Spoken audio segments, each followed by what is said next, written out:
Mayor Baste Duterte. Siya po yung mayor ng Davao City. Bakit nawawala? Yan po yung ating pag-usapan. Bakit siya nawawala? Ano ang dahilan? Ano ang mga posibleng dahilan? Bakit siya nawawala? At ano ang kanyang obligasyon bilang mayor? Papaliwanag ko yan. Dalawang issue yan eh. Ano ang obligasyon niya bilang mayor? At bakit siya nawawala? Ang mga posibleng dahilan kung bakit siya nawawala. Sasabihin ko sa inyo yan. Okay? PNP, hindi aalis sa compound ni Kibuloy. Ayan na po. Yan na po yung policy ng national government, hindi lang ng kapulisan.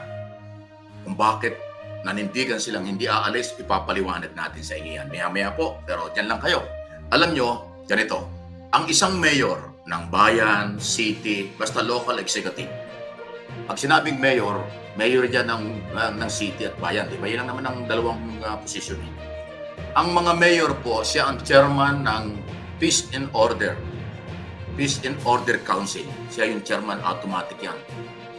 Ibig sabihin, pag ikaw ang chairman ng Peace and Order, ikaw ang mangangasiwa ng pangkalahatang katahimikan ng iyong nasasakupang syudad o bayan. Walang hali-hali kayo dyan. Anumang kalamidad, earthquake, typhoon, anumang crisis dyan, anuman ang mangyari.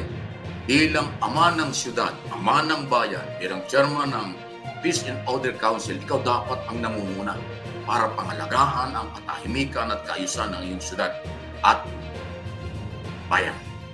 Pero ito pong nangyayari ngayon dyan sa compound ng Kingdom of Jesus Christ kay Apollo Kibuloy, mula nung Saturday morning na mag-issue ng warrant of arrest si General Nicolas Torre, Region 11, Davao Region at mga pulis sa Davao para sa compound ni Kibuloy, pinasok nila.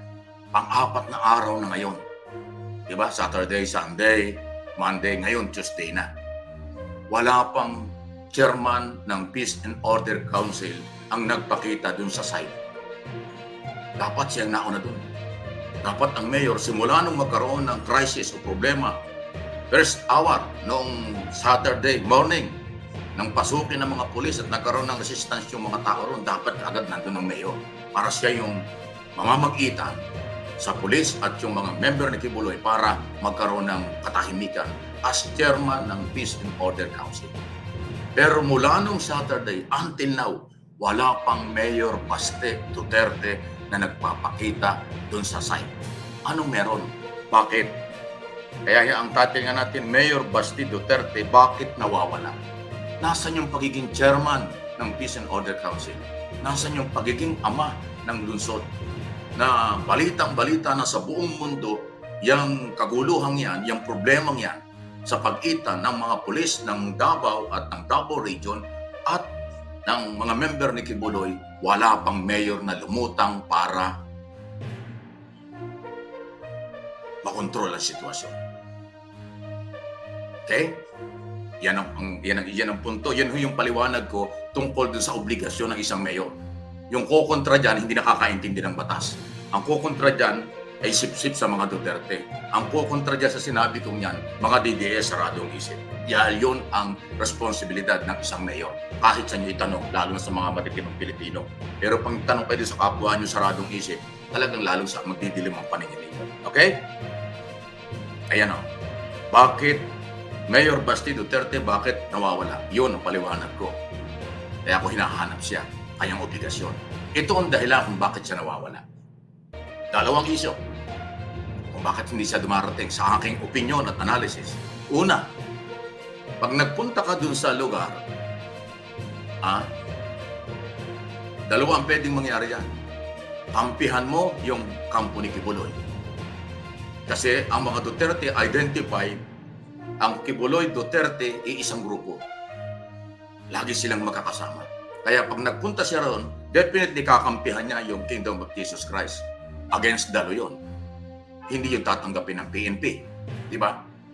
Pag nagpunta ang isang mayor doon para kampihan ng isang lugar, hindi yung trabaho ng mayor. Ang trabaho ng mayor, mamagitan. So kaya siguro hindi siya nagpupunta roon, hindi niya kaya lumutang na kampihan niya yung Kingdom of Jesus Christ ni Apollo Kibuloy. Pangalawa, hindi rin niya pwedeng kampihan ng pulis. Alam niyo bakit? Kasi ganito yung kanyang sinabi before. Paparinig ko sa inyo itong report. Ano ba yung kanyang banta? Yan ang mahirap sa mayor, pabigla-bigla eh. Meron siyang pagbabanta rito eh. Ito, pakinggan niyo ito. Binantaan ni Davao City Mayor Sebastian Duterte ang Regional Director ng Davao Police. Ang general naman ayaw na lang daw patulan ang alkalde. Magbabalita si Ayan, Phil pakinggan Montalvo. Ayan, sasampalin daw. Kita mo. Ganito na lang ang galit ni Davao City Mayor Basen Duterte sa Regional Director ng Davao na si Brigadier General Nicolas Torre III. Sa isang vlog, hindi lang niya minura, binantaan pa niyang sasampalin ng general. Kung saan nasa mga ambisyon o kinabuhi, general nga Ayan, oh. Nagugat ang galit ni Mayor Baste kay Torre nang palitan nito ang 19 na station commander sa lungsod. Inalis din ni Torre ang dating police director ng Davao City Police. 3 beses itong pinalitan hanggang sa may talaga si Colonel Hansel Marantan nang wala raw konsultasyon sa alkalde. Una nang sinabi ni Torre na utos mismo ng kamkrame ang pag-appoint kay Marantan. Bukod naman sa palasahan, Ayan, oh. pinatikos din ni Mayor Baste ang 3-minute response time strategy. Ayan, oh. Yan yung si Mayor Baste. Thank you sa 1PH TV. Ito yata yung sister company ng News 5 at saka 1PH TV. Thank you sa mga kapatid natin dyan sa network na yan. Mga kapatid na network. Ayan, oh. Yung ng News 5 at kanilang organization, isa po yan sa mga lehitimong news organization dito sa ating bansa. Ayun, nakuha nyo kung bakit yung pinarinig. Yun ang posibleng isa sa dahilan bakit hindi makapagpakita si Baste doon sa site kung saan merong problema between Kibuloy Camp at saka PNP. Kasi ang naglilid ng operation dyan sa lugar na yan, mula pa nung Saturday morning, si General Nicolas Torre na kanyang pinagbantaang pana, pag nakita niya, kanyang sasampalin. Ngayon ang tanong, Baste, bakit hindi ka makapunta ron? Hindi mo kayang sampalin si General? O pag nagpunta ka doon, sinampal mo, alam mo may paglalagyan ka. Pag hindi mo naman sinampal, mapapahiya ka. Dahil sinabi mo, pag nagkita kayo, sasampalin mo. Ayan na ang sinasabi natin eh. Hindi ho kasi pwedeng pabigla-bigla. Lalo na ang mga elected official. Basta lahat ng nasa kapangyarihan, dapat mag-control kayo ng pagsasalita. Dahil pagdating ng araw, ng pagkakataon na yung sinabi nyo, hindi nyo kayang gawin. At hindi naman nyo dapat gawin. Kayo rin ho ang masisira. Katulad yan. Yan ang punto. Hindi ka makapunta ron dahil identify kayo pro-Kibuloy. Hindi ka makapunta ron dahil hindi mo kayang sampalin si General Torre. At pag ginawa mo naman, may paglalagyan ka, nakita mo naman. Naka-bulletproof. May armalite sa likod, may handgun. O, paano mo sasampalin yan? Ang daming bodyguard. Subukan mo. Iyon ang sinasabi natin. Puro kayo salita kasi. At yun naman mga DDS, tuwan-tuwa, pagka ganyan ang lingwaheng ginagamit ng mga Duterte na mananakit. Manggugulpi, papatay. Mananampal. Hindi naman nila magawa. Diba? Yan ang problema ngayon. Sa akin po, inulit ko, ito po yung opinion, analysis, interpretation sa nangyayari. Balikan ko yung iso. Obligasyon ng isang mayor as chairman ng Peace and Order Council sa lugar na nasasakupan mo. Pangalagaan mo ang katahimikan, mamag-itan ka sa anumang issue at anumang grupo na mayroong hidwaan para magkaroon ng peace and order sa iyong area of responsibility. Pero after 4 days na po ngayong araw na ito, walang Duterte, walang Baste, walang Mayor Duterte nagpunta ron sa site. Kaya ipinapaliwanag ko, bakit ka nawawala? Yung obligasyon hindi mo magawa. Sagot na rin, kaya hindi ka makapunta ron. Nakatakot ka kay General Torre. Dahil sinabi mo, pag nakita kayo, sasampalin mo, hindi mo naman kayang gawin. O di gawin mo. Kung yung sinabi mong mananakit ka, pag nakita kayo, para mapatunayan na ikaw ay may sasalita, punta ka ron. Sampalin mo si General. Tingnan natin kung ano mangyayari sa'yo. Di ba? Yan po yung issue. Buhay na issue po yan. Baka sabihin nyo, fake news. Hindi. Ilang linggo na sinabi niyan. Paulit-ulit niya sinasabi niya sa media.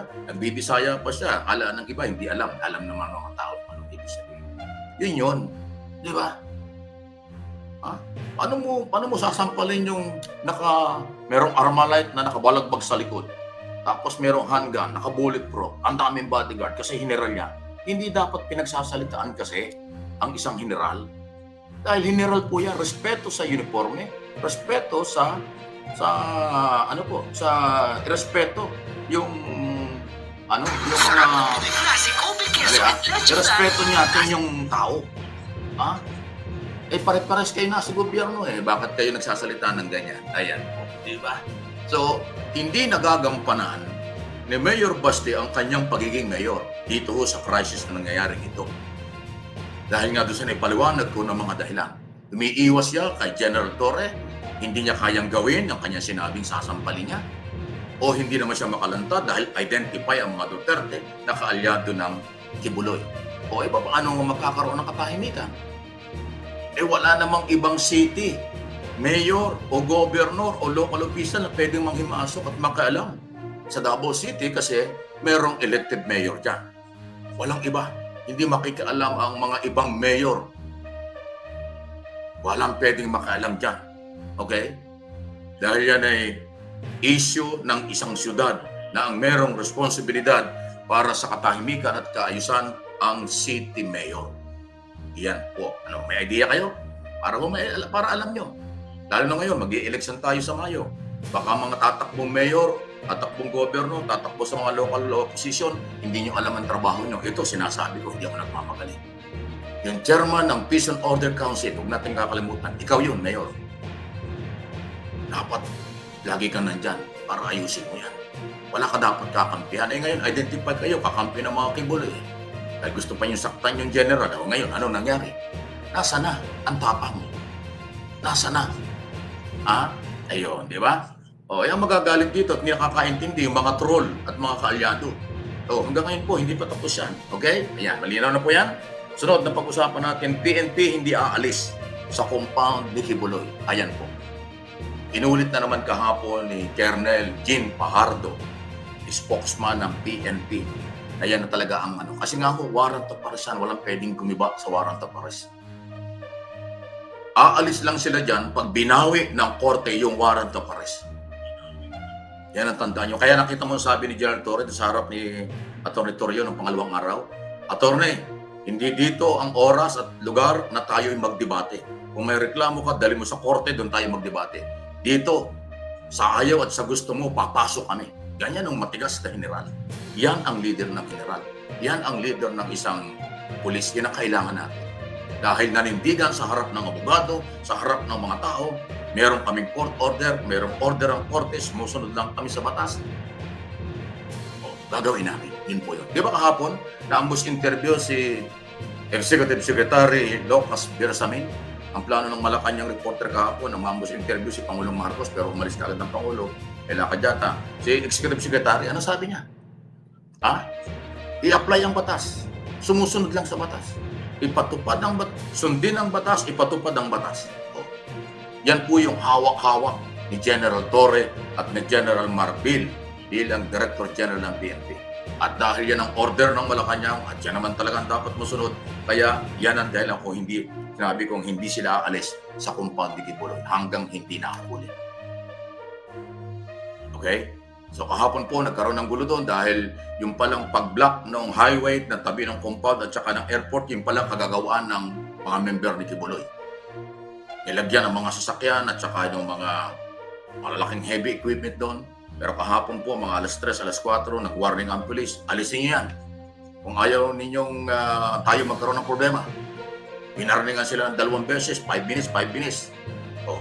Voluntary, naalis, dahan-dahan, naalis yung mga tao, inalis na rin yung mga tao. Para humagamit kasi ngayong araw na ito, normal na ang business.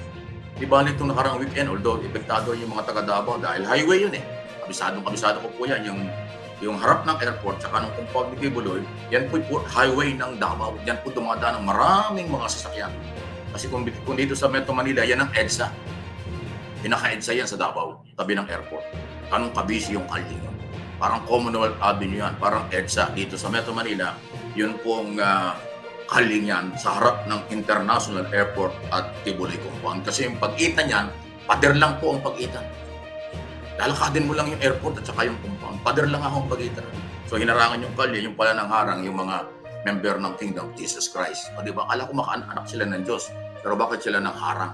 So inalis kahapon yun dahil ang pinaghandaan ng pulis, simula po ngayong araw na ito ng Tuesday, normal na ang business sa buong Pilipinas. Tapos na ang holiday. Diba? So, magiging normal na rin ang business sa Davao at lahat ng mga biyahe. So, yun po. Kaya kinontrol na yung highway. So, nandun lang sila sa gilid o din nagwawala. So, yan po yung nangyayari. Hindi pa ho tapos. Ha? At inuulit ko yung sinabi ko rin kahapon, si Kibuloy daw po ay hindi magpapahuli at hindi siya mag-surrender, hindi siya magpapahuli ng buhay. So, matindi po yung statement na yan. Ang pulis naman, nagsabing hindi kami aalis, hindi sila titigil, hanggat pinahuhuli si Kibuloy kasi mayroong warrant of arrest. Kaya nga yung bunker o tunnel, yun na po yung ano. Ang hinahanap nila ilang araw na kung saan nandan yung entrance, saan ang pasukan ng tunnel. Kasi posible daw po yung tunnel nandun sa harap ng Jose Maria College, yung malaking building. Di ba yung pinakaharap niyan, parang pinaka-plaza. Doon daw po yung isa sa mga posibleng tunnel. Hinahanap nila kung saan yung entrance. Kasi maraming building at bahay dun sa 30 hectares ni Kibuloy na yan sa tabi ng International Airport ng Davao City. Ayan po yan. So, malawakan. Sabi ng mga followers ni Kibuloy, naikot na raw lahat ng mga pulis kaya wala nang dahilan para manatili. Ang sabi ng PNP, hindi pa. Nangangalahati pa lang kami. O yan, kita nyo, magkaiba. So bakit sinasabi ng mga tagaloob ng kingdom na naikot na? O bakit may pinagtatakpan sila na kinakabahan sila? Baka ma-discover yung tunnel, baka ma-discover yung entrance ng tunnel at kung saan nagtatago. Alam ko na. Naku, ito pa yung grabe talaga ha. Lumabas na, baltaan na ba niyo yung sinasabi ng dating member na may kasama pa rin babae? Ang babae daw ang kasama. Pinangalanan pa. Alam mo, nakawa ko sa batang yun. Kilala ko yung batang yun, si Stephanie. Si Pane, kung tawagin namin yun nung araw, si Pane. Yun po yung bata pa lang yan, alaga na ni Kibuloy. Yung maganda na kumakanta. Maganda yung bata. Bata pa lang yun, nasa kanya na yan. Hanggang ngayon. Kasama raw doon sa pagtatago. Wala, hindi naman kasama sa kinasuhan yun. Si Pane, walang Stephanie. Alam niyo yung si Pane, kung tawagin si Pane, si Stephanie, anak po yan ng Australiano. Ang nanay niya, Pilipina. Kaya ang ganda ng bata, Australiano po yung father. Kung hindi ako nagkakamali, sanggol pa lang yan. Baby pa, batang-bata. Batang-bata yan ayaw ipakita, kawawa naman yung bata, na-expose yung bata yan. Alam mo, mabait yung batang yan kasi kilala ko niyan. Kilala ko rin yung si Stephanie. Naalala ko, nag-golf kami sa US noon, kasama namin sa pag-golf yan. Minsan, pumupulot pa ng bola. Sabi niya, Kuya Ma, yung bola mo nandito, ginaganon pa ako. Kasi sa golf, diba? Kasama siya sa golf namin noong araw. Sa San Francisco, sa Las Vegas. Mahilig si Pastor magsama ng mga babae sa pag-golf. Kaya nakikita, kilala. At laging malapit talaga yung Kibuloy, yung si Stephanie, kung tawagin si Pane. Hindi siya kasama sa kinasuhan, pero kasama siya sa pagtatago. Binitbit pa, dinamay pa. Wow. Stephanie, ano ba ang apelyido nun? Ibarra yata. Ayaw ko na ipakita yung picture kasi naawa ko sa bata. Mabait po yung batang yan at saka maganda pa yung bata. Biktima yan eh. Ngayon pala, lumalabas ngayon kasama. Sa bagay, nung araw, laging kasama yun. Saan magpunta si Kibuloy? Saan siya pumunta dito sa buong Pilipinas, kasama niya. At magpunta sa buong mundo, saan man kanyang mga travel, kasama niya. Kahit sa aeroplano, at sa kanyang private jet, laging kasama yan, batang yan. Si Stephanie, si Pane kung tawagin. Ibarra, yun, Stephanie Ibarra. Inuulit ko, yung father niyan, di umano Australiano, mother Pilipina. Ayun, di ba? Ang meron lang warrant of arrest, si Ingrid Canada, si Enteng Canada, di ba, si Sylvia, at saka si Jack Roy, kung tawagin namin Jackie Roy. Yung apat na yun ang kasama, tapos si Kibuloy, 5 sila. Ngayon ang lumalabas sa namomonitor ng PNP, yung heartbeat na tinatawag, mga 7-8 daw. At ang isa sa mga posibleng kasama nga doon ay si Pane, yung Stephanie Ibarra. Ngayon ay talagang ayaw ko na i-sabihin kasi masyadong personal. Talaga ho, sanggol pa lang inalagaan na ni Kibuloy yan. Hanggang marami nag-chismis, marami nang nangyari. Oh my goodness. Kakaawa yung bata niya.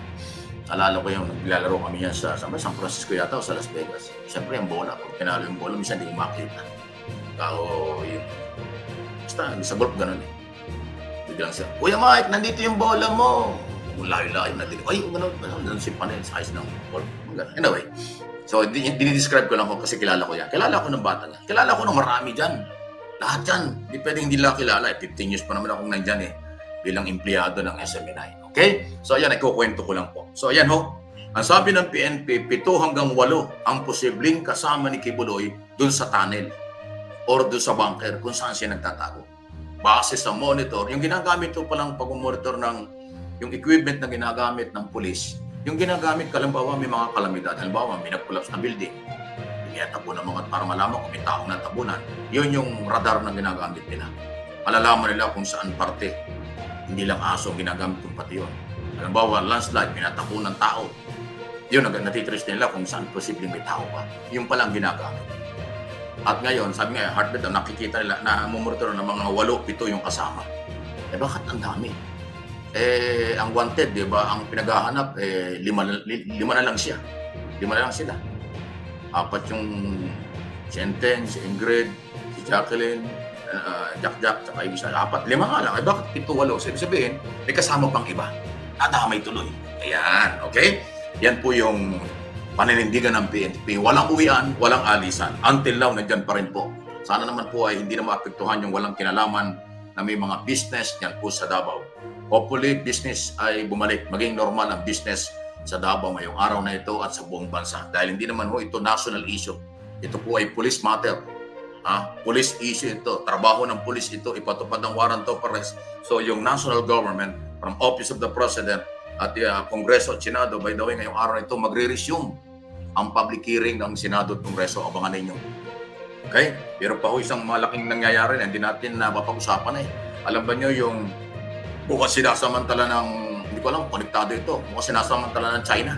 Habang ang tao at mga Pilipino nakapokus doon sa Davao, wala namang ginawa itong Chinese Coast Guard kung hindi banggain at harangin yung ating mga barko na nagre-resupply dyan sa West Philippine Sea.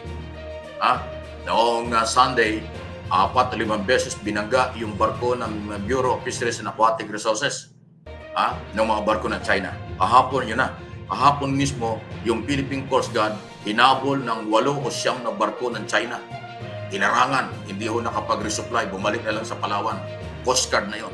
So yan ang sinasabi natin. May nangyayari sa Davao City, tapos ito naman China, ay wala hong tigil ang patuloy na panghaharas sa ating mga Coast Guard at resupply. So yan po yung mga nangyayari. Pero yung kampo ng mga Duterte, wala kang madinig anumang statement mula sa ginagawa ng China. Pero nagbigay sila ng statement at pagkundina laban sa pulis, doon sa police operation ni General Torre tungkol sa paghuli kay Kibuloy. Nakita niyo? Yung mag-amang Duterte, dating Pangulong Duterte at Sara Duterte, nag-isip ng statement na kailang kinukundina ang maras daw umano na galaw ng PNP. Samantalang sa report ng PNP kahapon, ni Colonel Jen Pajardo, 18. Basta marami yung pulis na sugatan. Hindi ko alam kung eksaktong bilang. Maraming pulis na sugatan, pinagbabato, nadala sa ospital. Okay? Pero pinapalabas ng kampo ni Kibuloy na yung kailang sila ang nahaharas, kanya-kanyang akusasyon. Pero inulit ko, yung mag-amang Duterte, ang statement, pagkundina sa Philippine Police, PNP. Pero doon sa karasang nangyayari sa West Philippine Sea, nakakabingi ang katahimikan nila. Walang pagkundina. Samantalang buhay at barko ang nakataya dyan sa West Philippine Sea, exclusive economic zone. Nakita mo, yan ang galaw nila.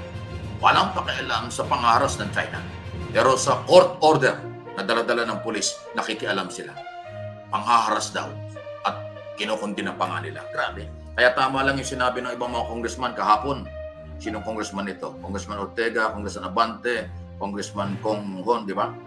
Sabi nila, mga politiko dapat hindi nakikialam. Dapat daw mga politiko hindi nakikialam dyan sa trabaho ng pulis sa Davao. Totoo yun. Pati ilang mga senador may pahayag din. Walang dapat makaalam na politiko dyan. Ang pwedeng makaalam lang, tulad na sinabi ko, ay si Mayor Baste. Siya yung mag-control ng sitwasyon as chairman ng Peace and Order Council. Mayor yan Mayor at pulis lang ho ang mag-aayos dyan. Hindi kailangan dyan ng mga national official ng bansa.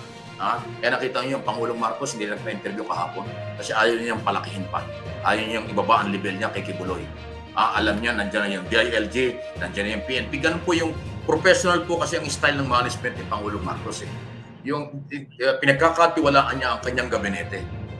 Yung division of labor sa gobyerno ng Pangulong Marcos umiiral. Pag may order ang Pangulo at may batas na umiiral, ipatupad nyo, huwag niyo yung hintayin ako. Yan ang style ng leadership. Hindi katulad ng panahon ni Duterte, 6 na taon, ultimong away ng barangay, pinapatulan ni Duterte.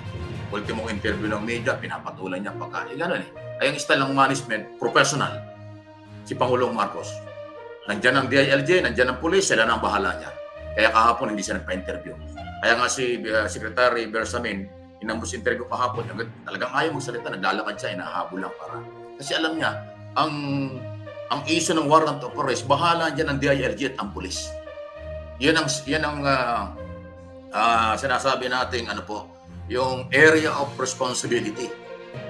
Responsibility ng PNP at DILG yung issue ng warrant of arrest, pagpapatupad ng warrant of arrest. Kung yung mapapansin, ang military, DND, ibang opisina ng gobyerno, hindi nakikialam. Yan ang tama. Division of labor. Pag may problema ang FW, DFA at saka DMW, makikialam yan. Pag may problema ang mga manggagawa, Department of Labor ang gagawin. Ganun po.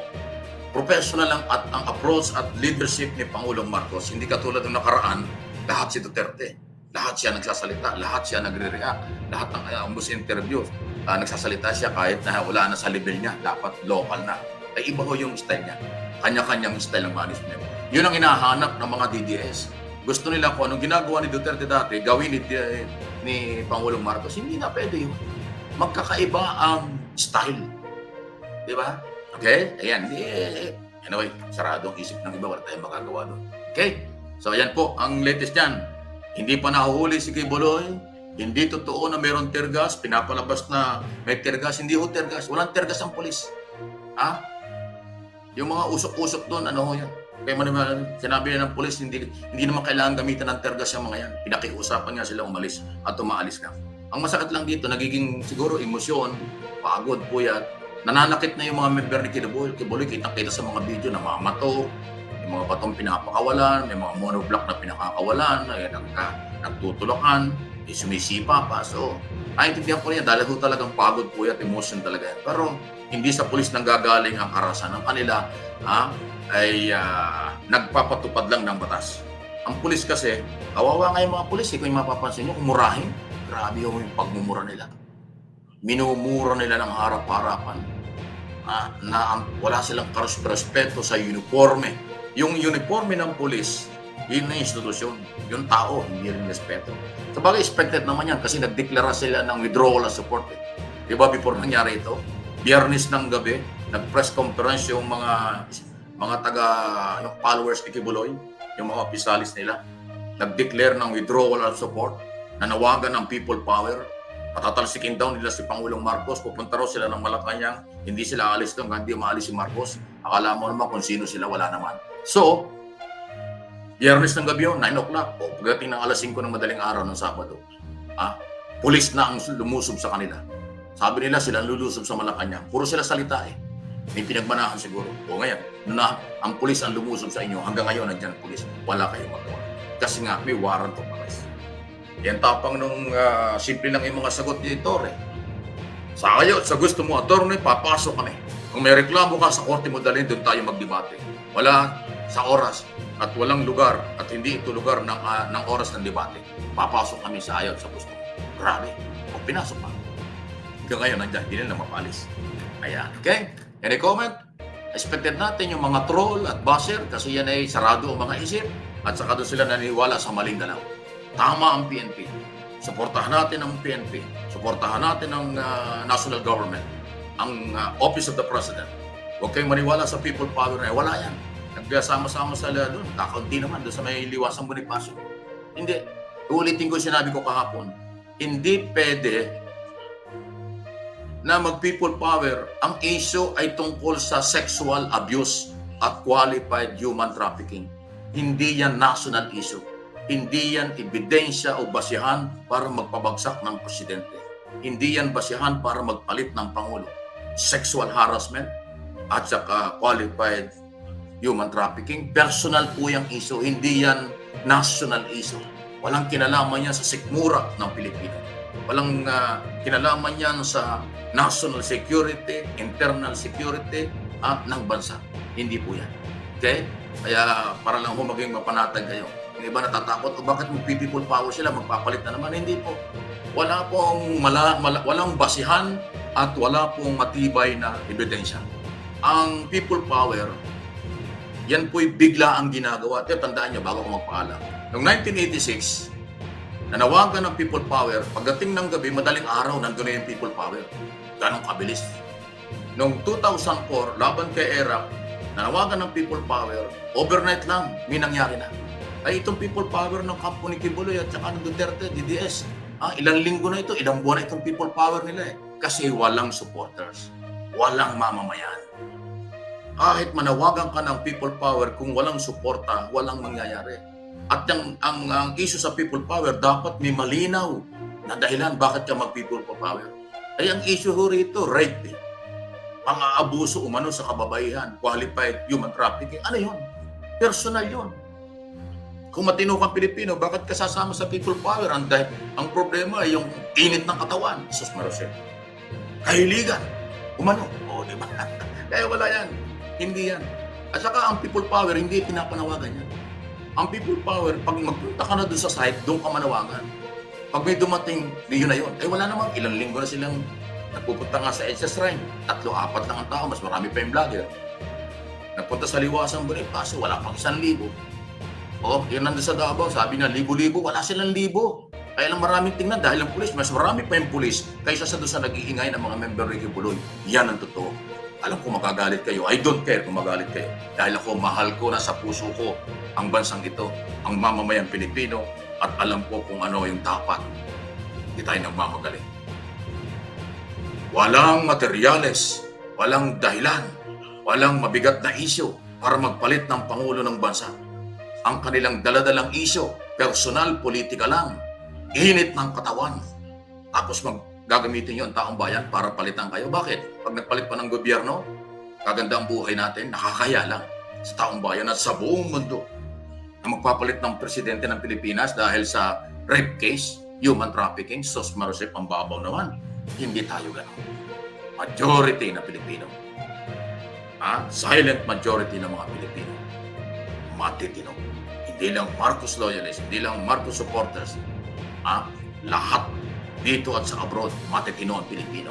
Kakaunti yung mga kulang sa pansin, kulang sa kaalaman.